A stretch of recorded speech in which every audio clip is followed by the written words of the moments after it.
Rebonjour à toutes et à tous, une nouvelle vidéo spécialement à destination du public de seconde qui vont pas tarder à entreprendre la lecture de la tragédie Andromaque. Alors, cette petite vidéo pour vous rappeler ce qu'est une tragédie et le registre tragique. Alors, pour mes secondes, dans les deux classes, on a travaillé déjà une pièce de théâtre plus tôt dans l'année, une pièce de théâtre contemporain, Yasmina Reza, Art. On est vraiment très contemporain puisque c'est 1994-95 et on était plutôt dans le registre comique. Même si tout n'est pas comique dans Art, on va dire qu'on est plutôt dans le registre comique.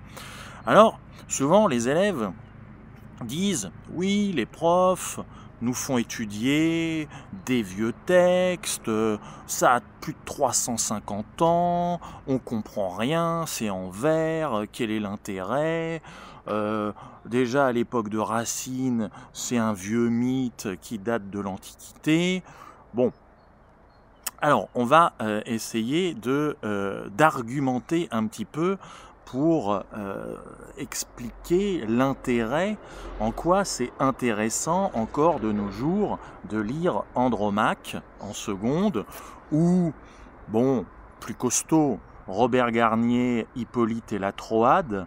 Alors Hippolyte, c'est avec l'histoire de Phèdre, et la Troade, on retrouve Andromaque dedans, ou alors on aurait très bien pu, régional de l'étape, étudier du Corneille, avec par exemple Horace et Racine, évidemment. On a Phèdre, Iphigénie, des pièces comme ça que peut-être d'autres classes de seconde, des camarades à vous, étudient. Alors, quel est l'intérêt d'étudier Andromaque? Comment, moi, enseignant, vais-je argumenter? Alors, j'ai plusieurs solutions. Déjà, j'ai le premier argument qui est, je vous demande de le lire, donc vous le lisez. Bon, cet argument, il est quand même assez peu recevable, hein. Voilà. Donc le deuxième argument, ça va être de dire, bah, écoutez, c'est la culture, c'est des bases culturelles, c'est très beau à lire, c'est un grand texte, c'est célèbre.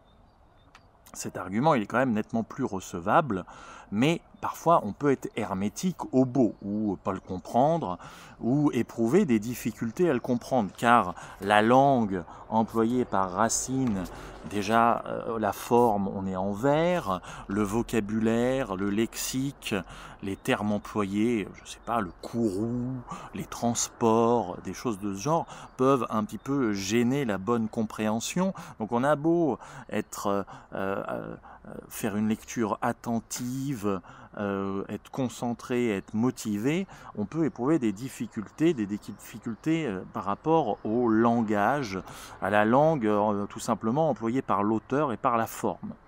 Bon, donc, premier argument, je suis prof, je vous demande de le lire, merci, au revoir, pas très solide. Deuxième argument, c'est la culture, c'est beau. Il est quand même recevable, mais il y a des difficultés. Il y a des difficultés avec le texte, il y a des difficultés avec la langue. Un autre argument, en ces temps un petit peu compliqués, c'est que la tragédie, c'est le genre théâtral et le genre littéraire qui met les personnages face à leur destin. Et ça a une résonance à notre période, à notre époque. Je m'explique.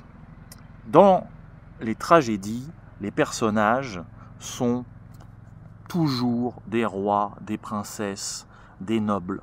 Voilà. Ici, on a Andromaque, c'est une Troyenne. Pyrrhus, c'est le roi des Pyres. Hermione, Oreste sont des enfants de rois dans la famille d'Agamemnon, de Ménélas. Donc on est toujours dans le haut du panier, si je puis dire, des personnes importantes. Et ces personnes sont toujours face à un destin compliqué. Il leur faut faire des choix. Voilà. Et les choix, souvent, ils sont pas toujours très bons. Et ça, si vous me suivez, ça peut être une grille de lecture pour notre monde actuel, devoir choisir et être face à son destin, être face à ses responsabilités. Andromaque, elle est face à son dilemme, face à ses responsabilités, voilà, sauver Astyanax, mais se compromettre moralement, si je puis dire. Pyrrhus, roi grec, pratiquement déshonorer la mémoire de son père, pratiquement déshonorer la mémoire d'Achille. Hein. On le voit dans la pièce de Robert Garnier, quand le fantôme d'Achille apparaît et réclame vengeance. Pyrrhus, s'il se marie avec Andromaque, il devient un traître aux yeux des Grecs. Donc ils sont toujours face à des choix, face à des dilemmes.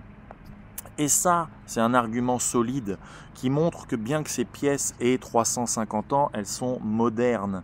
Elles sont modernes, c'est des classiques, c'est parce qu'on a affaire à des gens qui doivent prendre leurs responsabilités. Alors, malheureusement, leur destin, souvent, ils ne l'ont même pas en main.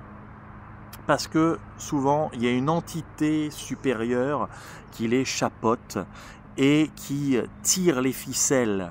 Voilà, hein, il y a un dieu. Alors, par exemple, si dans une autre pièce de Racine qui s'appelle Phèdre, qui est extrêmement connu, hein, le personnage d'Hippolyte, alors il ne l'a pas inventé, puisque Robert Garnier en parle, et puis tout ça, ça remonte à la mythologie, et ben Hippolyte va être fracassé contre les rochers à cause d'un monstre que le dieu Poséidon a fait surgir de la mer à la demande du père d'Hippolyte. Bien, donc cette entité qui chapeaute tout ça empêche les hommes de tourner en rond, si je puis dire. Alors, dans la tragédie antique, dans la tragédie de Sophocle, la tragédie d'Euripide, la tragédie d'Échille, hein, en Grèce, on en a déjà parlé, vous vous en souvenez, le but de la tragédie, hein, le chant du bouc, était de provoquer la crainte et la pitié. D'accord ? Les hommes font preuve de démesure, c'est ce qu'on appelle l'hubris, et via la catharsis, la purge des passions, on devait montrer, je fais ça très schématiquement, on devait montrer sur le théâtre le mauvais exemple, ce qu'il ne faut pas faire, afin de purger ces mauvaises passions chez le spectateur et qu'il n'ait pas envie d'imiter le mauvais exemple.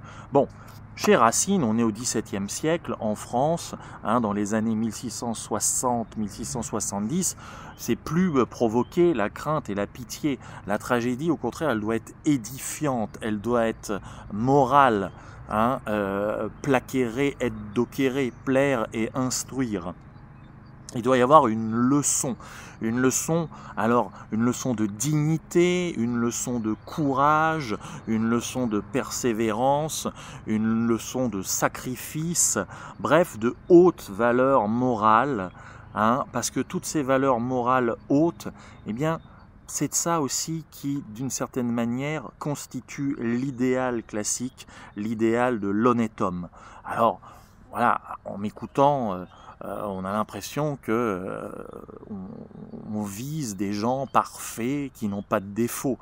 C'est un idéal, hein, un idéal par définition, c'est comme Spleen et Idéal chez Baudelaire ou le poème de Charles Cros, l'idéal, c'est quelque chose qu'on ne peut pas atteindre par définition. Bien, donc évidemment, volonté édificatrice. Alors, le registre tragique, vous le reconnaissez comme ça. On a affaire à des textes, les personnages sont de haute lignée. Autre chose, on va trouver des champs lexicaux, notamment le champ lexical du pathétique, c'est-à-dire qu'on va avoir le champ lexical de la mort, le champ lexical de la souffrance morale, le champ lexical de la pitié, le champ lexical de la douleur, tout ça mêlé. Voilà, mais il y a aussi d'autres critères qui différencient le tragique du pathétique. C'est comme je viens de le dire, c'est la haute lignée des personnages et également cette notion de destin, cette notion d'être prisonnier d'un destin auquel ils ne peuvent pas échapper, qui les cadenasse, et cette sorte d'absence de liberté qui va caractériser un certain nombre de personnages. Andromaque, elle est captive. Andromaque est captive de Pyrrhus.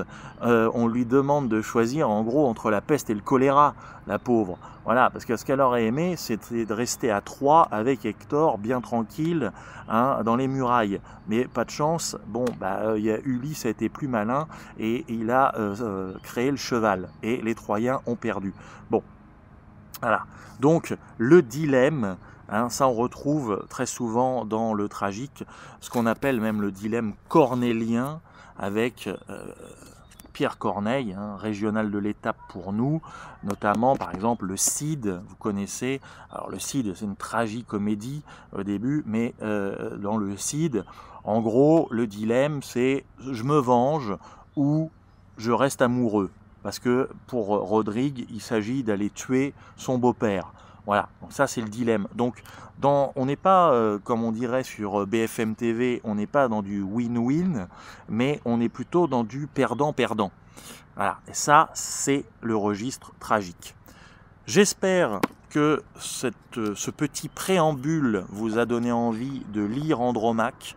Voilà, c'est vraiment intéressant. Il y a des morts, il y a de la guerre, il y a des destins passionnants, il y a de l'amour, il y a de la violence, il y a de la jalousie. Bref, il y a un bon cocktail pour passer ces temps de confinement de manière culturelle. À très bientôt pour une nouvelle vidéo.